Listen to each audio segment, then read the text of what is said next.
When it comes to IKEA engaging the many customers, we're going to continue to do that through better living, more sustainable living, and really making that choices, sustainable products, sustainable solutions, more affordable for many more people to be able to access them so that they can do their part. So that's really important. We will continue that journey, widening the range and making it more accessible and affordable.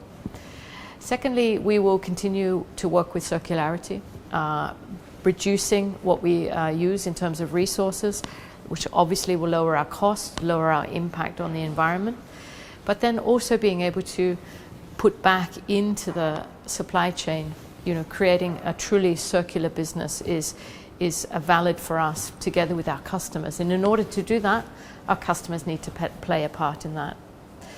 We also need to work together to create knowledge and education. So that's one thing that we will continue to do with our customers, is provide information, knowledge, ideas and solutions on how each and every one can play their part, especially in relation to the home. So I think that's how we will continue to go forward. So the role the customer will play for us, today they play an incredibly important role with us. We, of course, continue to understand how people live and their life at home. It influences how we develop our product and our product choices. But going forward, the customer will become more demanding and therefore create more demands on how we create more sustainable products. On top of that, they will want products that last longer. So the life cycle of the product, when they're finished with the product, they probably want us to be a part of the disposal of that product or the creation of a new product.